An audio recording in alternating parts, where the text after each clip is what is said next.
Primero quiero recordarles, bueno, mostrarles que he cambiado un poco mi disponibilidad para horas de consulta porque voy a encargarme de un curso para otro profesor, al menos por un rato, mientras que él pasa por una situación familiar un poco difícil. Pero estoy segura que aún tenemos tiempo para resolver preguntas y para que yo pueda ayudarles con todas sus dudas. Como ustedes saben, la semana pasada en el examen corto de geometría molecular hubo un problema con algunas preguntas porque la imagen no se mostró.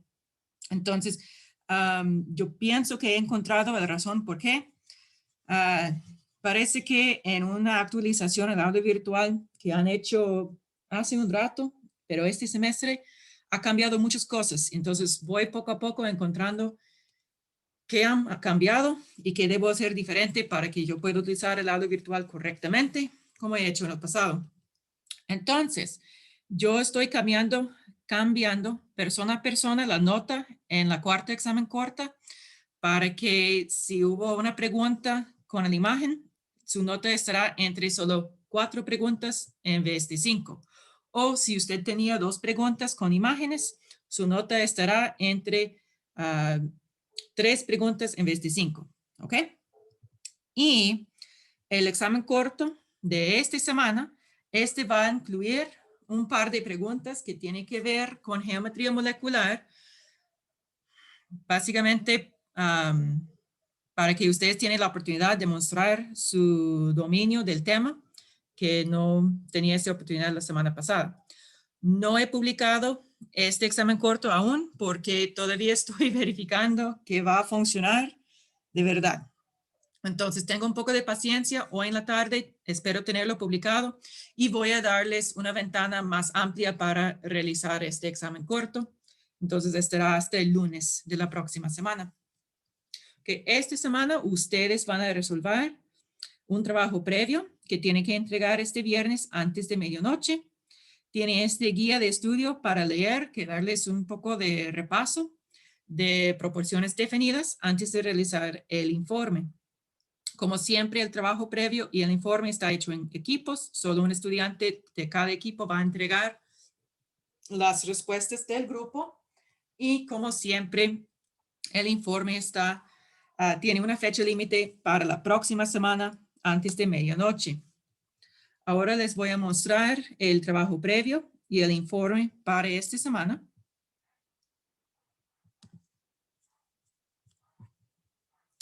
Entonces, aquí, en el trabajo previo, lo que ustedes van a ver es que es un montón de prácticas de cálculos de estequiometría, básicamente, y un poco de interpretación. Entonces, este es un buen repaso para la tarea, para el examen del curso de teoría, para el examen corto del laboratorio. Entonces, puede ser idealmente trabajando en grupos, hablando en una reunión de cómo puede resolver y cuántas cifras significativas debe tener el resultado, etcétera, etcétera, etcétera.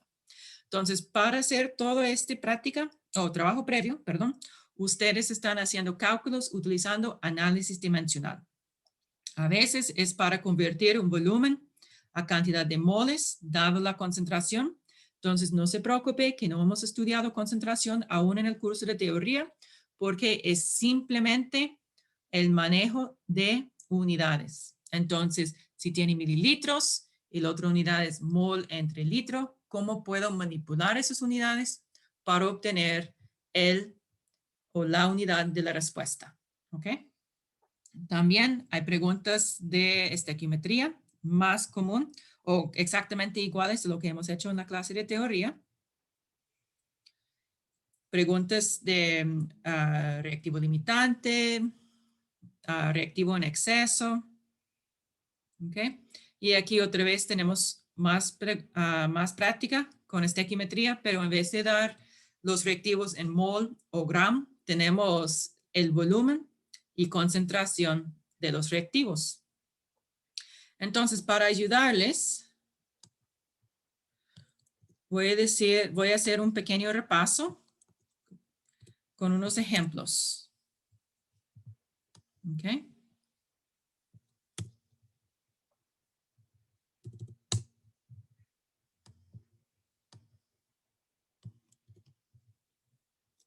Entonces aquí, en ejemplo número 1, tenemos esta ecuación química.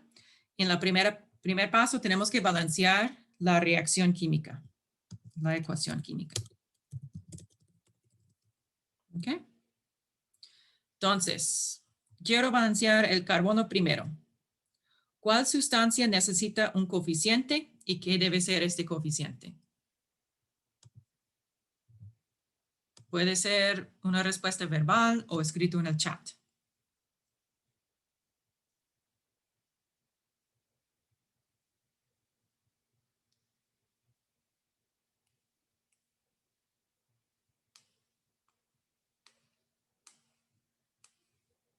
Ok, ¿nadie quiere participar o están completamente perdidos?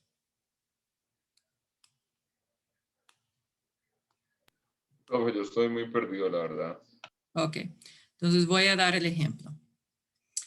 Lo que tenemos aquí, en esta reacción química, son 3 elementos, el carbono, el hidrógeno y el oxígeno.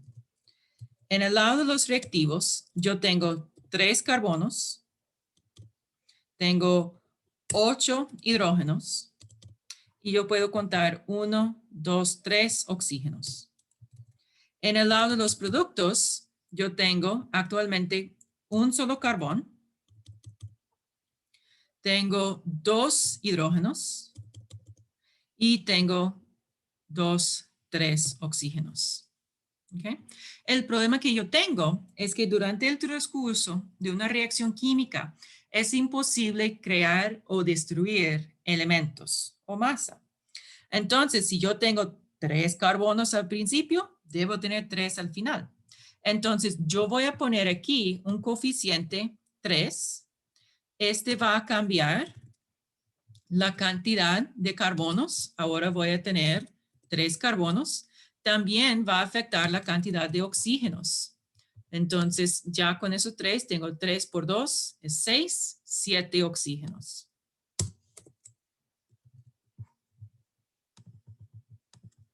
¿Ok? Entonces, ya el carbono está bien. Ahora veo que hace falta hidrógeno. Entonces, dado que tengo 8 al lado de los reactivos, debo tener 8 al lado de los productos.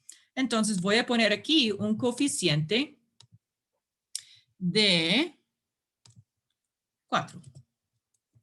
Y con este coeficiente de 4, he cambiado la cantidad de hidrógeno. Ahora yo tengo 8 hidrógenos, por dicho, porque esa es la meta. Hacer eso un poco más clara. Okay. También he cambiado la cantidad de oxígenos. Entonces tengo que rayar este otra vez. Y ahora yo tengo 3 por 2 es 6, más 4 me da 10 oxígenos. ¿Ok? Ahora, carbono está balanceado, hidrógeno está balanceado, pero el pobre oxígeno no está. Necesito más oxígeno al lado de los reactivos. Yo tengo 1 más 2 oxígenos y lo que necesito es 10. Entonces, dado que ya tengo 1 aquí, necesito 9 oxígenos adicionales aquí. ¿Está bien? Sí. Ok, pero ¿cómo puedo tener 9 si esos oxígenos andan en parejas? Entonces aquí lo que yo voy a poner es una fracción con el denominador 2 porque el oxígeno diatómico andan en parejas y lo que yo quiero son 9 oxígenos. Entonces ya con esta coeficiente he cambiado la cantidad de oxígenos y solo la cantidad de oxígenos. Ahora son 9 por 2 es 18, entre 2 es 9, más 1 es 10 oxígenos. ¿Ok?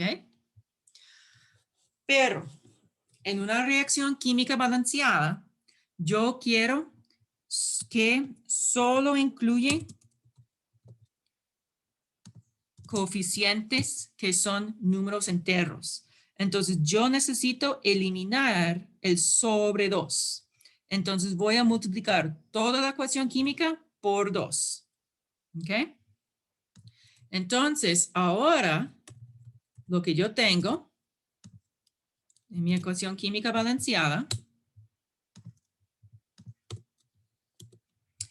sería 2 de este compuesto, que es el propanol. 9 oxígenos, porque el 2 por 9 sobre 2 se cancela o simplifica a 9. 2 por 3 me da 6 dióxido de carbono. 2 por 4 me da 8 agua. ¿Todo bien? Todo bien. Ok. Ahora vamos a calcular la cantidad de moles de agua producidos si 5 moles de propanol reacciona con un exceso de oxígeno. Entonces aquí lo que voy a hacer es escribir una ecuación. Entonces insertar ecuación y voy a poner mi 5,0 mol de propanol. Usted puede poner la fórmula o el nombre, cualquiera. Voy a multiplicar este por una fracción porque yo quiero cambiar las unidades. ¿Okay? No quiero moles de propanol, yo quiero saber cuántos moles de agua voy a producir. Entonces, dado que yo tengo aquí mol propanol en el numerador, voy a poner mol propanol en el denominador para que eso se cancela. Yo quiero cambiarlo a mol de agua. ¿Cómo voy a saber esta proporción molar? Con mi ecuación química balanceada. Y este me indica por cada 2 moles de propanol, voy a producir 6 moles, es el agua. Por cada 2 moles de propanol, voy a producir 8 moles de agua. Entonces aquí, 2 moles de propanol resulta en 8 moles de agua. Mol propanol, se cancela, estoy calculando moles de agua. Y este resulta en 20 mol de agua. Técnicamente, debo escribir este número con la cantidad de cifras significativas correcta. Y el número 20 es ambiguo. Entonces voy a poner guión más que para poner mi flechita. Y con la flecha voy a escribirlo con la cantidad de cifras significativas correcta. Y por eso necesito multiplicar 2,0 por 10. Si yo quiero poner un exponente, voy a poner aquí índice, elegir el superíndice, poner 1 y el número 10.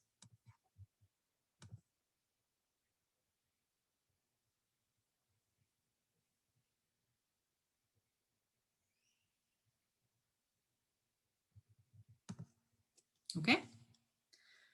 Entonces, lo que estamos haciendo es análisis dimensional, que ponemos atención a las unidades y eso nos guía a la respuesta. ¿Ok?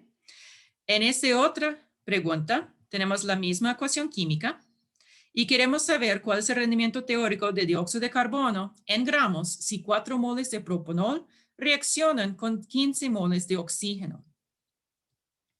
¿Ok?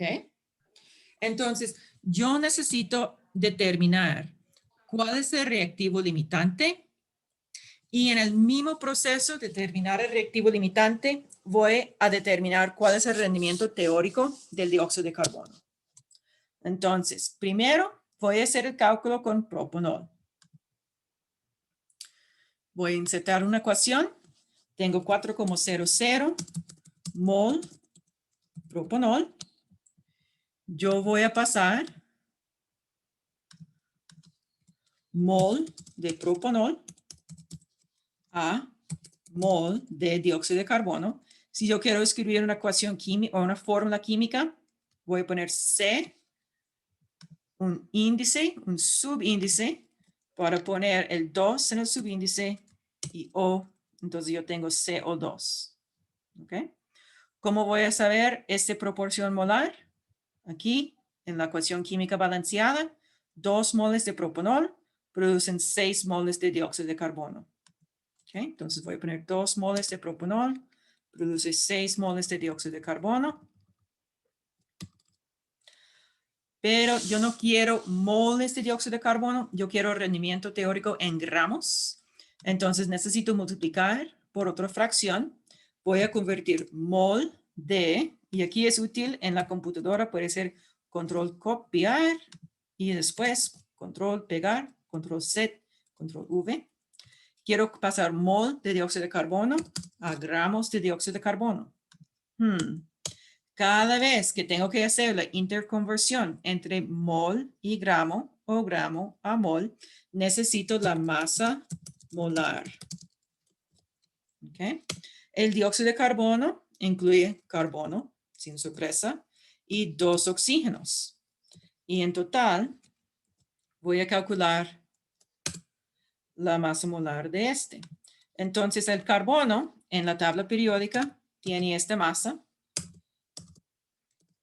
2 oxígenos, cada oxígeno en la tabla periódica tiene una masa de 16,00. Yo voy a hacer la suma de esos y este resulta en 44,01 gramos entre mol. Esa es la masa molar de dióxido de carbono. Entonces, en mi ecuación voy a poner 44,01 gramos entre 1 mol de dióxido de carbono.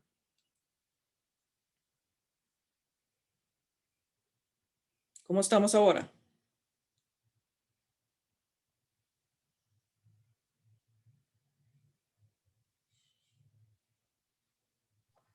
Bien, profe. Ok. Entonces, ponemos todo eso en la calculadora y vamos a tener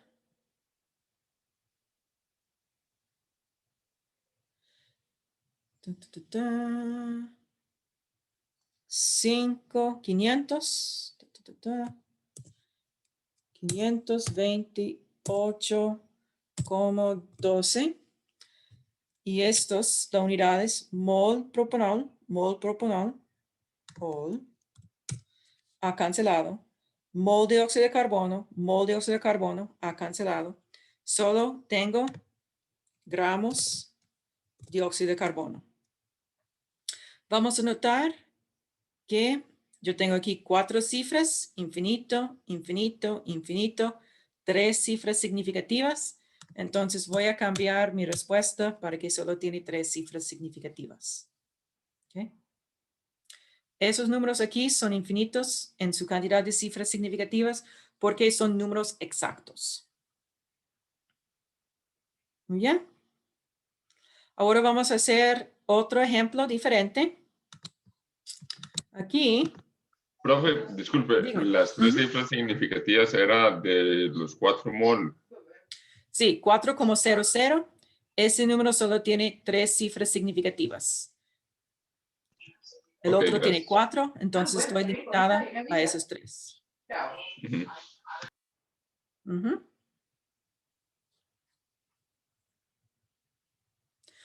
Ok, en ese otro ejemplo, tenemos esa reacción química, ya está balanceada, y vamos a reaccionar 50 mililitros de cloruro de hierro 2, de esta concentración, 3,5 mol entre litro, esos van a reaccionar con 0,75 gramos de aluminio. Y lo que nosotros vamos a calcular, el rendimiento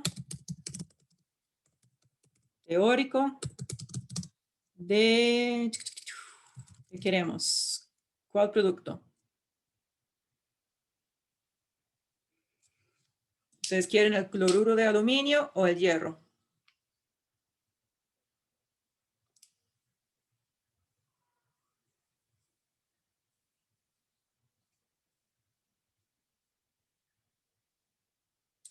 Vamos a hacer el hierro.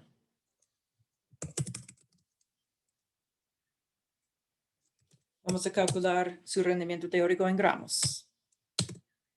Ok. Voy a poner mi ecuación. Ah, ¿sabe qué? No habíamos terminado aquí arriba, ¿no? Pensando que hace falta algo. Ok, ese es el rendimiento teórico de dióxido de carbono solo si propanol es el reactivo limitante, pero aún no sabemos si es el reactivo limitante. Entonces ahora vamos a repetir este cálculo, pero en vez de empezar con la cantidad de propanol, vamos a empezar con la cantidad de oxígeno. Entonces vamos a convertir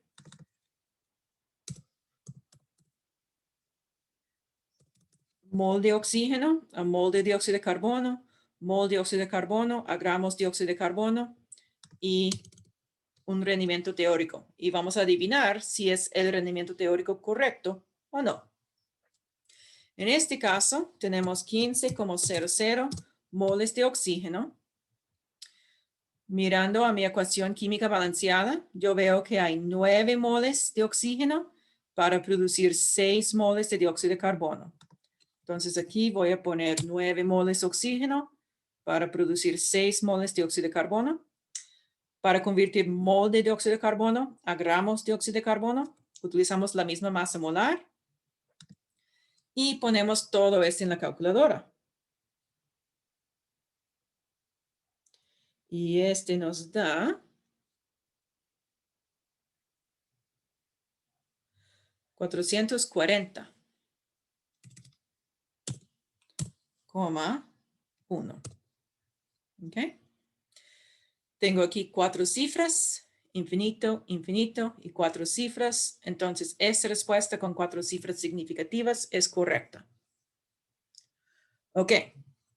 Entonces, aquí, ¿cuál es el rendimiento teórico verdadero? ¿Los 528 gramos de dióxido de carbono o los 440 gramos de dióxido de carbono?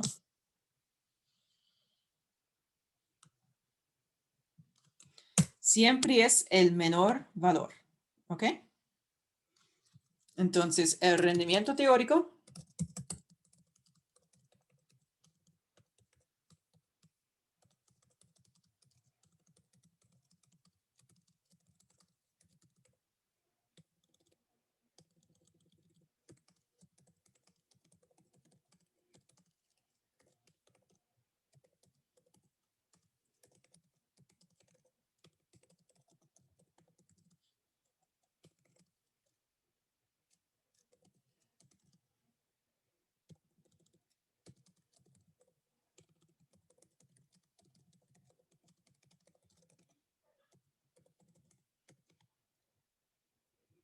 ¿ok? Entonces, en este caso, es 440,1 gramos de dióxido de carbono. Tenemos propanol suficiente para producir 528 gramos de dióxido de carbono, pero solo tenemos oxígeno suficiente para producir 440,1 gramos de dióxido de carbono. Entonces, estamos limitados por la cantidad de oxígeno. ¿Okay? Entonces, oxígeno es el reactivo limitante y el rendimiento teórico es 440,1 gramos de dióxido de carbono.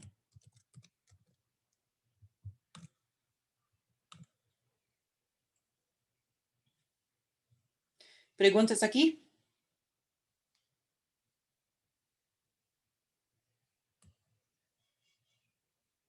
Profe, Sí. esta parte del 6 mol del CO2 entre el 2 del propanol, digamos, es la parte de la reacción. Ajá. Este Y 6 literalmente es este coeficiente aquí. Este 2 literalmente es este coeficiente aquí. ok, Entonces es muy importante que la ecuación química sea balanceada. gracias. Ajá. ¿Otra pregunta? Todo bien por mí. Ok, pensaba que escuché a otra persona con el micrófono. Ok, otro ejemplo. Tenemos una reacción química y en este caso tenemos el volumen de un reactivo, la concentración de ese reactivo y la cantidad de gramos del otro reactivo que es un sólido. Y vamos a calcular el rendimiento teórico del hierro en gramos. Entonces, voy a empezar con la cantidad de cloruro de hierro 2. Son 50,0 mililitros. Y voy a ponerlo con el subíndice 2, porque hay 2 cloruros. ¿Ok? Yo necesito convertir mililitros, eventualmente va a pasar a mol. Entonces aquí yo tengo mililitros, es una medición de volumen. Aquí yo tengo mol entre litros. Litros es una medición de volumen. Entonces, primero yo debo pasar mililitros a litros. ¿Okay? Este mililitro va a cancelar para pasarlo a litros. Yo puedo memorizar que 1 litro es igual a 1000 mililitros. Y después, para pasar litro a mol, voy a utilizar esta concentración.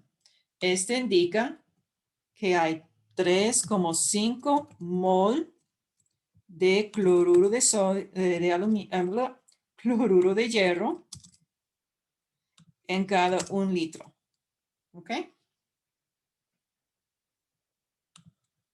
Entonces ahora con la unidad que sobrevive es mol de cloruro de hierro. Voy a pasar mol de cloruro de hierro a mol de hierro. ¿Cómo? Utilizando los coeficientes. Yo veo 3 cloruro de hierro 2 resulta en 3 hierro.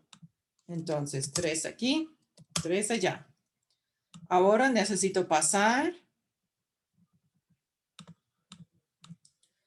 mol de hierro a gramos de hierro.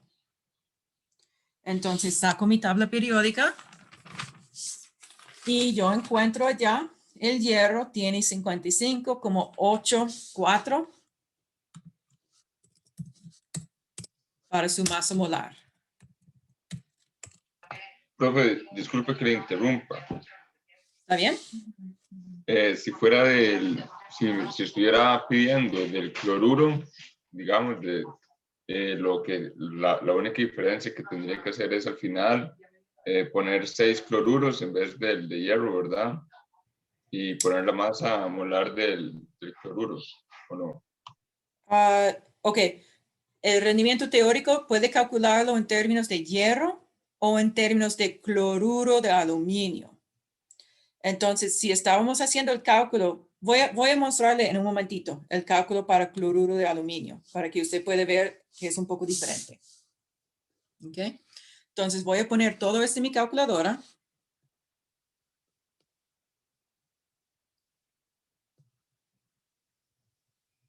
Y este me da 9,77 gramos de hierro. Ok. Por su pregunta, vamos a hacer este cálculo otra vez, pero para el cloruro de aluminio. ¿Ok? Entonces, todavía vamos a pasar mililitros de cloruro de hierro 2 a litros, litros a mol de cloruro de hierro 2, pero ahora vamos a pasar mol de cloruro de hierro 2 a mol de aluminio. Entonces, de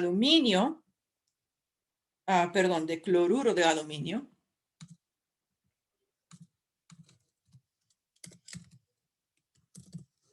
Y el coeficiente de cloruro de aluminio es 2. Y vamos a poner aquí la masa molar de cloruro de aluminio. ¿Ok?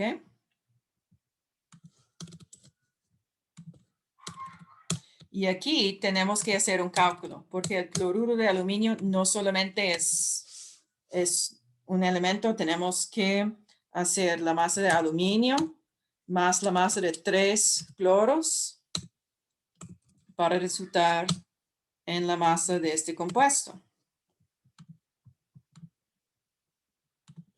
Entonces, aluminio, según la tabla periódica, es 26,98. Hay 2 cloros, cada cloro o cada cloruro, en este caso, es 35,45. Entonces hago en mi calculadora.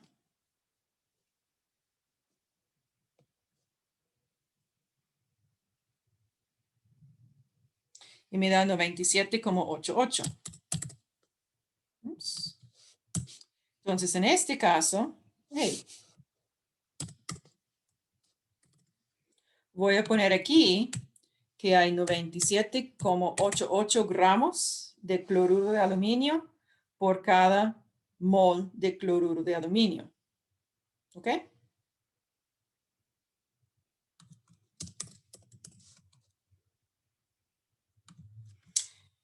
Y en la calculadora me da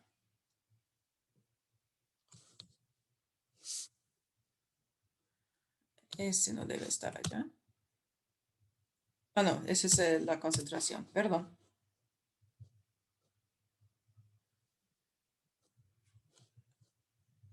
Ese nos da 34,2, solo 3 cifras significativas, nada, como 3 por el redondeo. ¿Ok?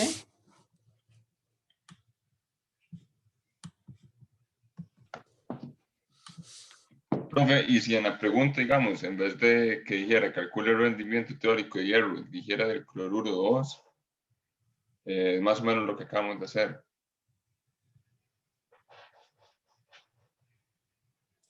Sí, aquí, bueno, lo que tenemos aquí es solo la mitad del trabajo que tenemos que hacer. Si pide el rendimiento teórico de hierro, hay que calcularlo utilizando el cloruro de hierro y después tenemos que calcularlo utilizando el aluminio. Entonces aquí, para hacer el cálculo con aluminio.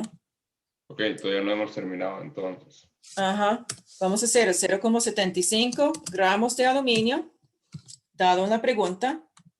Siempre, cuando estoy haciendo cálculos con estequiometría, algo que tiene que ver con rendimiento teórico, porcentaje de rendimiento, reactivo limitante, yo puedo asumir que tengo que pasar gramos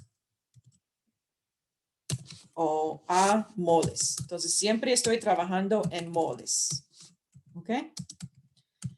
Entonces, voy a mi tabla periódica y yo encuentro para aluminio es 26,98 gramos en cada mol.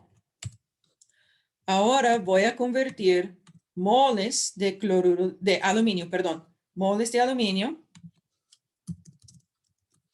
a mol de, en este caso, hierro, porque es lo que quiero calcular. Voy a mi ecuación química balanceada. 2 aluminios resulta en 3 hierro. Entonces, 2 aluminio, 3 hierro. ¿Ok?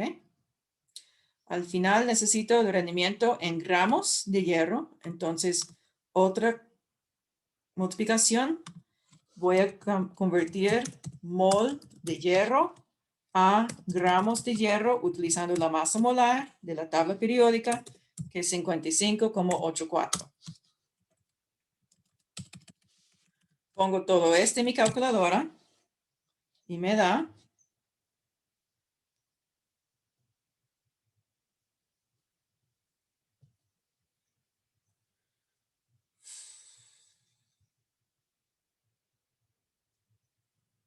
2,33. No, 2,3. Solo 2 cifras.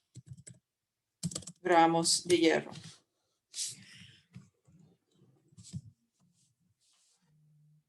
Entonces, ¿cuál es el reactivo limitante? ¿Y cuál es el rendimiento teórico?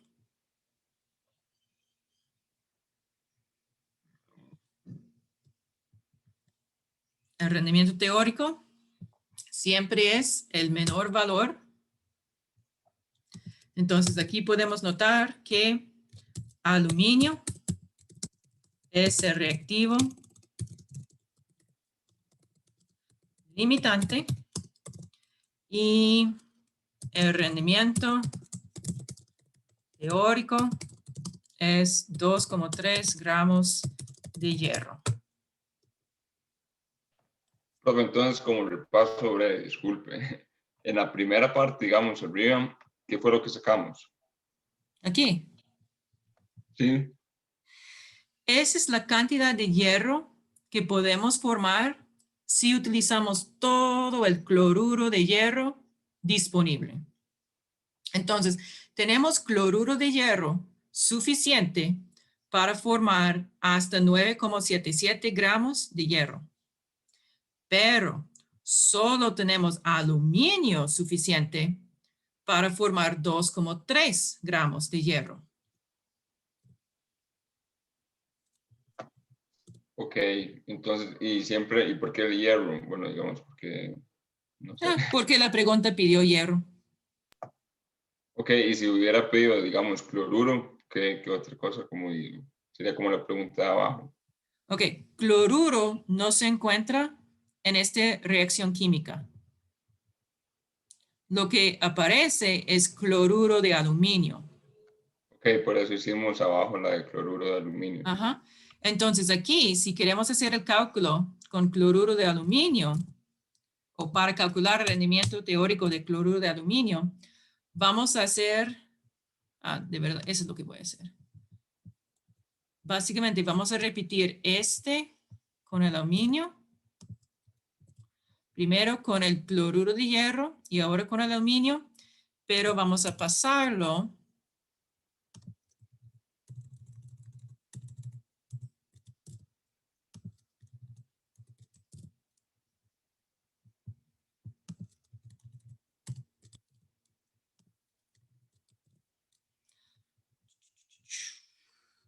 Ok, entonces tenemos como 75 gramos de aluminio, pasamos gramos a mol.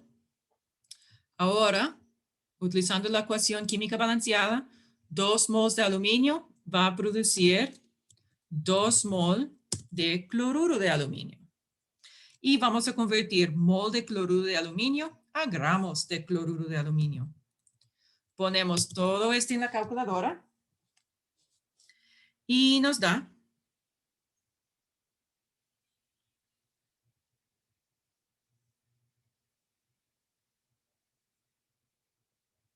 2,7 gramos de cloruro de aluminio. Lo importante es, cuando habíamos calculado el rendimiento teórico de hierro, nos di cuenta que es el aluminio que es el reactivo limitante. Ahora veamos, para calcular la masa, el rendimiento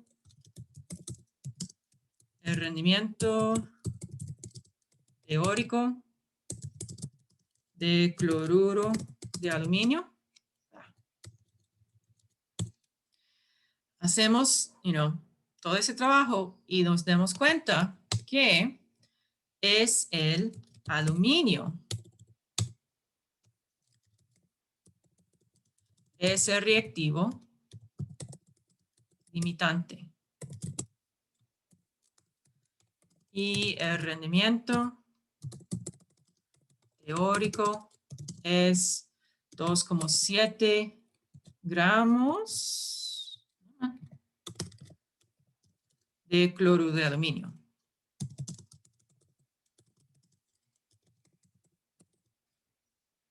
¿Ok? Entonces, cada reacción, dado la estequiometría de la reacción y la cantidad de cada reactivo, solo puede tener un reactivo limitante. ¿Ok? Entonces, con esta estequiometría, en esas cantidades de reactivos, no importa cómo lo calculamos, siempre vamos a encontrar aluminio como el reactivo limitante. ¿Está bien? Perfecto, profe. Demasiadas gracias. Con mucho gusto. habilidad de hacer cálculos con factores de conversión, ese tipo de análisis dimensional, también conocido como análisis de unidades, es súper útil, no solamente en la química, pero también en la física. ¿Ok? Y en cualquier situación en que tiene que cambiar unidades, tal vez entre, unidades de distancia o densidad o cualquier cosa que se encuentra en su vida diaria, o entre, un tipo de plata a otro, de los dólares de los Estados Unidos a colones en Costa Rica o algo así. Bien, ok, eso es todo que tengo para ese trabajo previo. Entonces ustedes pueden trabajar en este. Me avisa cuando tienen preguntas o dudas y les voy a ayudar.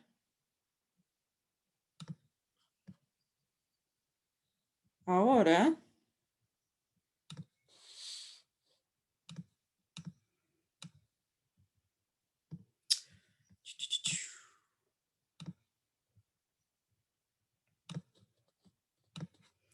en el informe va a ver que hay dos partes. La primera parte utiliza un simulador. Ustedes van a trabajar en grupos de hasta 3 estudiantes, 1, 2 o 3 estudiantes, pero solo tiene que realizar la simulación con un metal. Elija una persona de su grupo y su apellido. Por ejemplo, yo voy a elegir, mi apellido es con P, entonces mi metal es magnesio. Voy al simulador.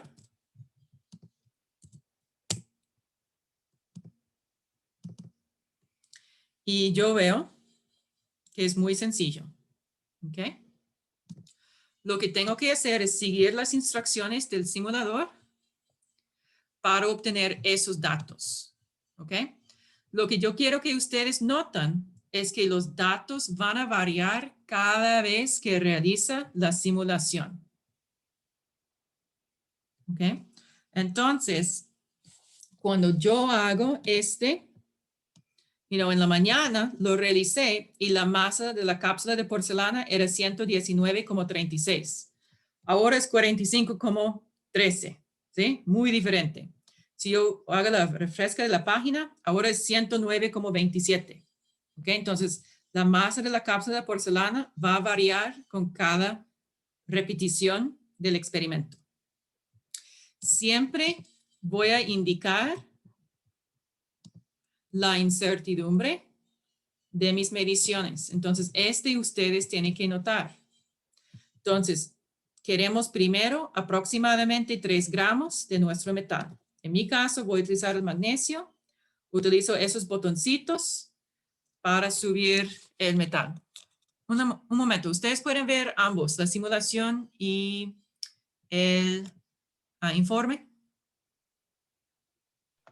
Profe, yo nada más estoy viendo la simulación. Solo la simulación. Ok, ups. Deme un momentito. Entonces.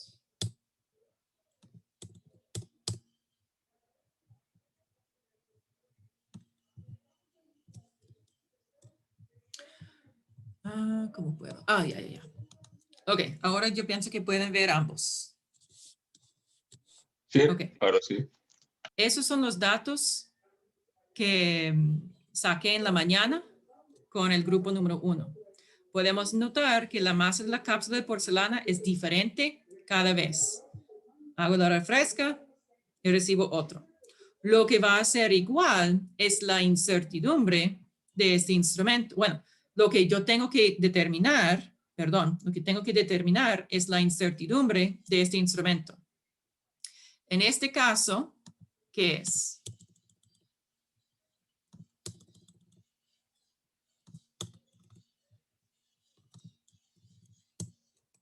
¿Qué es la incertidumbre? Cuando yo noto 106,9, ¿cuál es la incertidumbre de esta medición?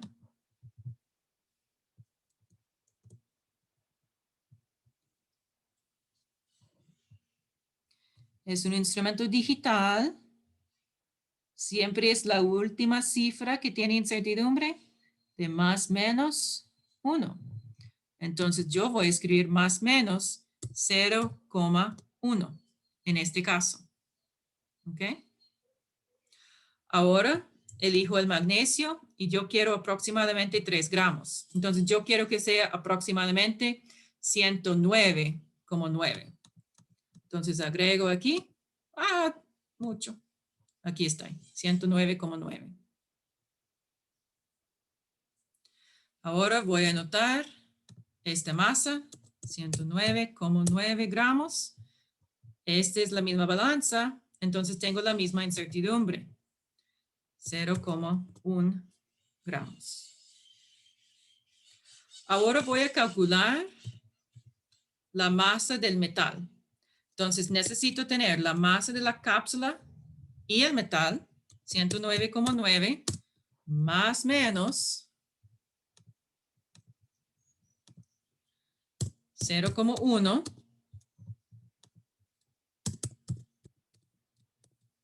Y voy a restar la masa de la cápsula, que es 106,9, más o menos 0,1.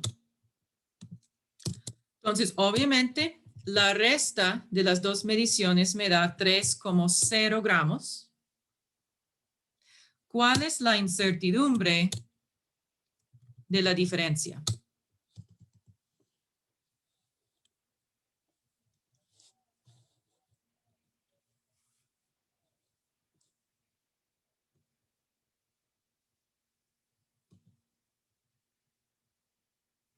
Cuando yo hago la suma o resta de dos valores con incertidumbre, súper bien, gracias en el chat.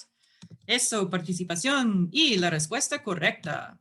Debo hacer la suma de las dos incertidumbres. Entonces, el 0,1 suma con 0,1. Entonces, ahora voy a tener incertidumbre de 0,2. ¿Okay?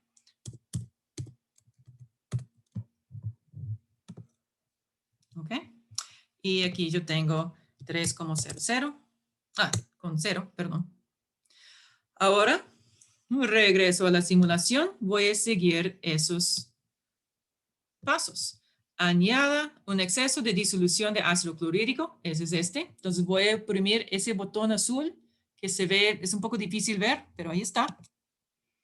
Cuando se agrega el ácido, podemos ver la liberación de un gas. Entonces, una pregunta para ustedes es, ¿cuál es la reacción entre un metal y un ácido, como un ácido clorhídrico? Y vamos a notar que esa reacción va a liberar un gas. Ahora calentamos la mezcla para eliminar el exceso de ácido clorhídrico y el agua. ¿Ok? Entonces el ácido clorhídrico se evapora, el agua se evapora y lo que nos quedamos es un sólido aquí. Ahora tenemos que dejar enfriar la muestra porque si ponemos una cápsula de porcelana caliente directamente sobre la balanza, puede dañar la balanza y también el calor de la cápsula va a formar corrientes de convección del aire y va a agregar un error aleatorio a la medición de masa. Entonces, siempre y solo medimos objetos que tienen la temperatura ambiental. ¿Okay? Y aquí yo tengo la masa de la cápsula más la sal. Entonces, regreso aquí. Y voy a anotar 118,66. ¿Cuál es la incertidumbre de esta balanza?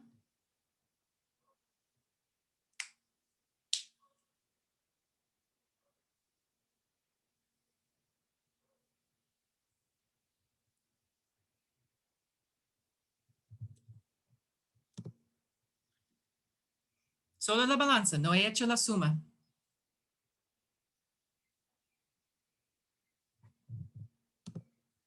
Eso es. Ajá. Entonces, este tiene incertidumbre 0,01, bien hecho en el chat, porque es la última cifra que tiene incertidumbre más menos 1. Ahora vamos a hacer resta. Entonces será la masa de la cápsula y la sal, 118,66 más o menos 0,01, menos la masa de la cápsula, y me da la masa de la sal. Y será 11,76. ¿Y qué es la incertidumbre? Cuando yo haga la suma de esos dos.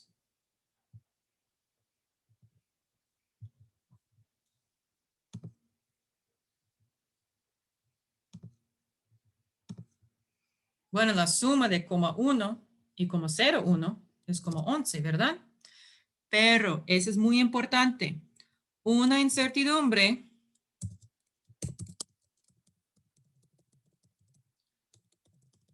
solo puede tener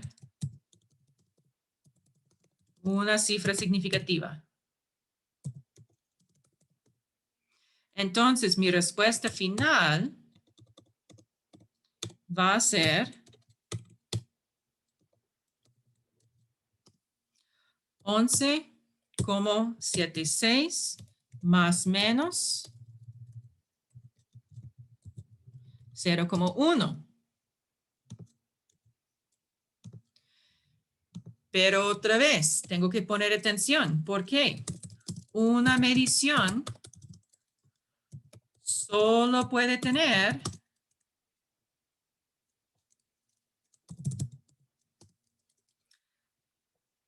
una cantidad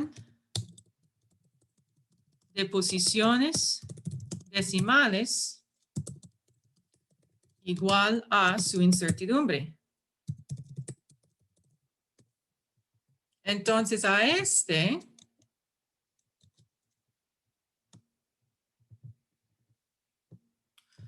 voy a poner un cambio.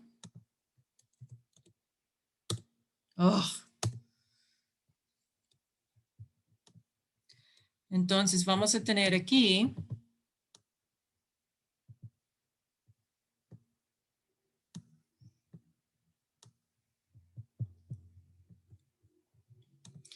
nueva respuesta final será 11,8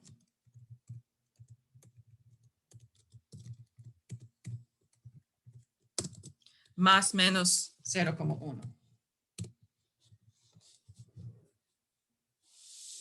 ¿Ok?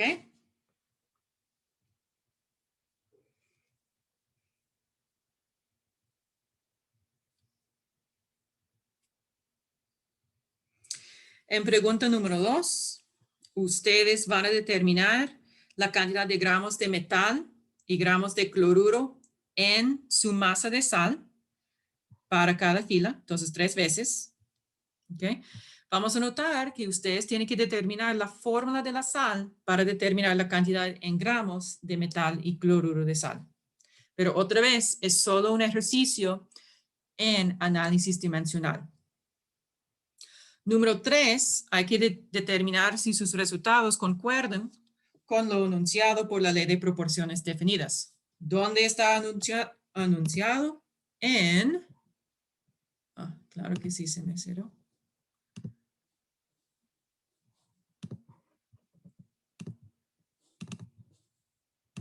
En el guía de estudio. Tiene un poco de la historia de la ley.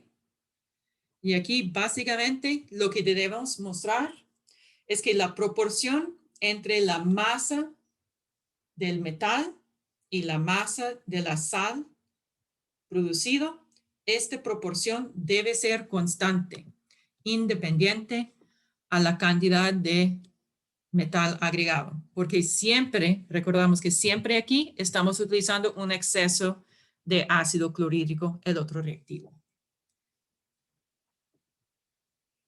Preguntas de sus deberes para esta semana.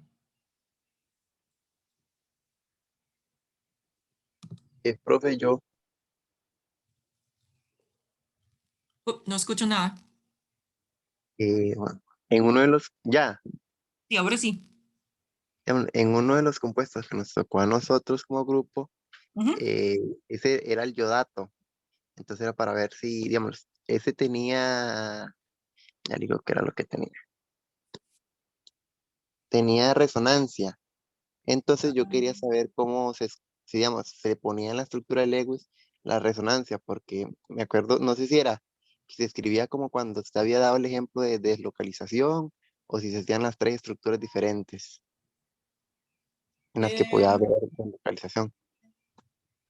ok, estructura de resonancia solo ocurre cuando un enlace pi puede ser entre el átomo central y dos o más átomos no centrales que son del mismo elemento. Entonces, si solamente está como haciendo una rotación a la molécula y no está cambiando la ubicación de un enlace pi, este no es resonancia. Si ustedes quieren, mándenme una foto de la estructura que han dibujado y les voy a responder para decir si es correcto o no. Ajá, está bien, profe, entonces ya la manda. Ok.